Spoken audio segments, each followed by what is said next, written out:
they're fighting to get the position, and it's just a matter of who's going to be the smartest. And with Lucifer, the fallen cherubim, he's very smart. He's going to win, and Christ's going to abdicate the rights of the planet. He's going to resurrect his people, have established his kingdom that lasts for ever and ever. God won't be able to destroy him because it would be against God's, the Creator's nature to destroy Lucifer in the fire. Beside that, he said, spirits now, even spirits, have the capacity now to outlive fire. He says, you don't believe it, go to India or some of those countries where they have firewalkers. And it's done by the power of demon spirits. These people are energized by demon spirits, so they can walk on those hot coals without burning themselves.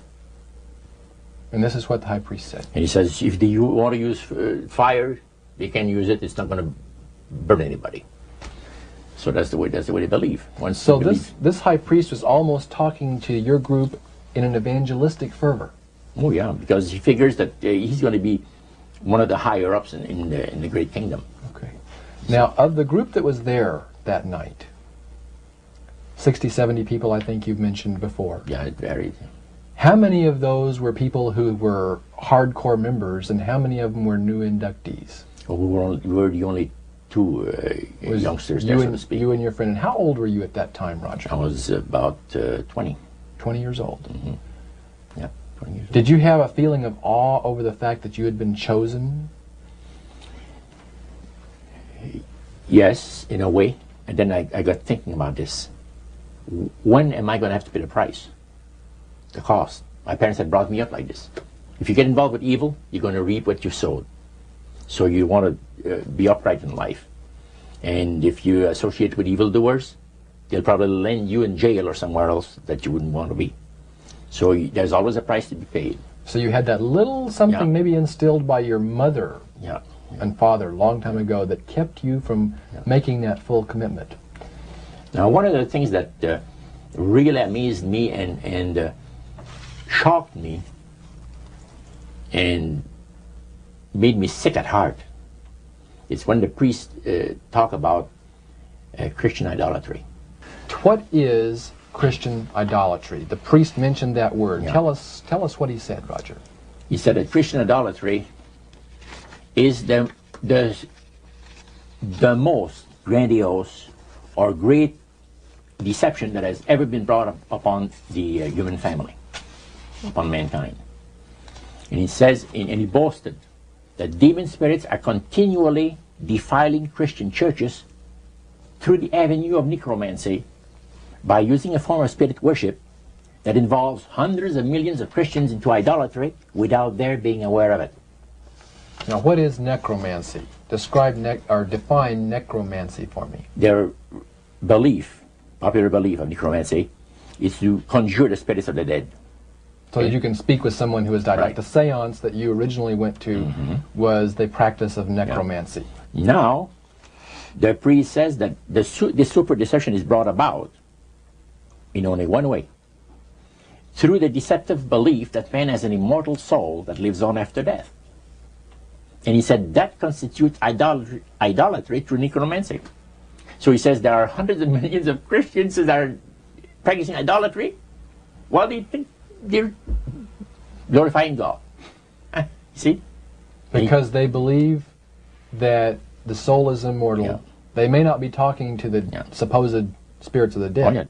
Contrary to popular belief, necromancy does not consist of conjuring the spirits of the dead.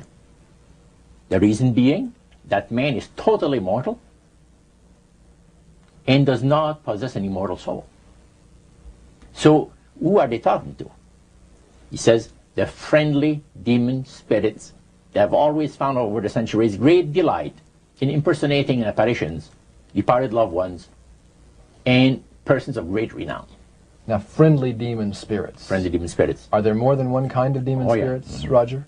Well, there's three main divisions, and then there's divisions within those divisions. You have the friendly demon spirits that seem to have the finesse and the refinement, and they're not upset about what happened when they were thrown out of heaven, from what I gather. Then you have the warriors.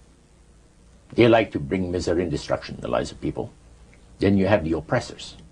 And the oppressors are the real wicked spirits that hate God with all of the Creator with all of their might. So he went on explaining. He says, now, necromancy is in reality a belief, a religious belief. People believe that the dead have entered into a higher state of existence than they had when they were alive. Also that they are in a position and have the capacity to help the living here on earth. See? Then he said, he says, this is where things get really interesting. He said, according to the Great Master, a person does not have to supposedly call upon the spirits of the dead to receive help, you see, to be involved in necromancy. All he needs to do is to believe in life after death. Because he said, necromancy is the belief that man is human, as a human being, as an immortal soul. So anybody that believes that man has an immortal soul is involved in necromancy. It's that simple.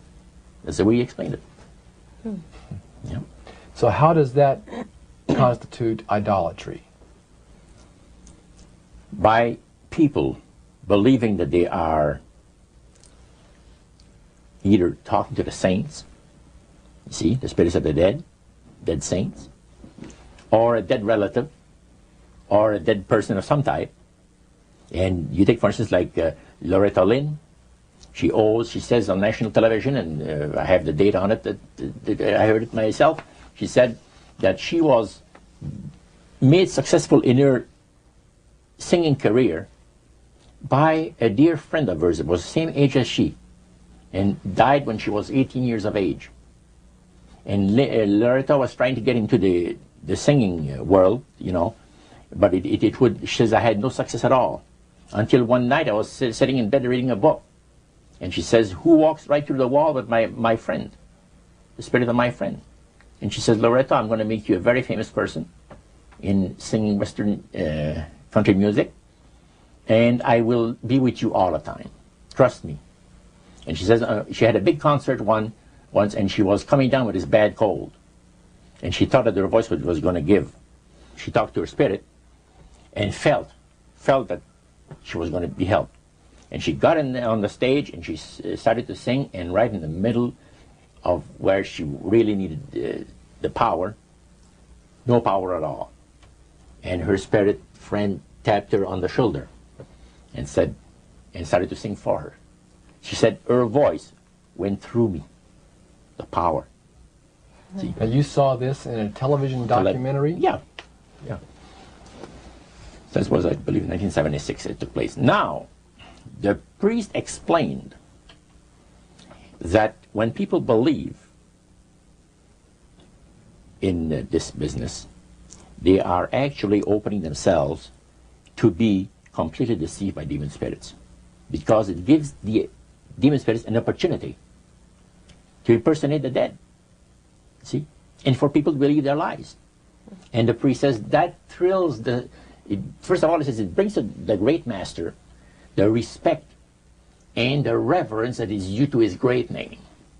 And it makes all the other spirits exceedingly happy, because they are the ones that have worked to lead people to believe in life after death.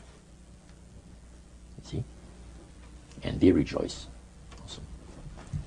And that's the extent of what Christian idolatry is all about. Friendly spirits, just to digress for just a moment.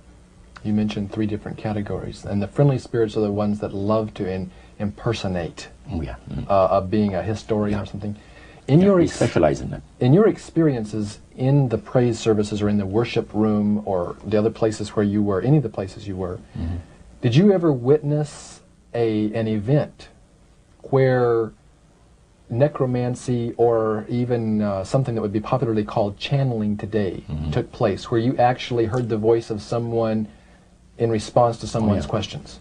Yeah, a number of times, but there was one time in particular that fascinated me because it was unique in one way.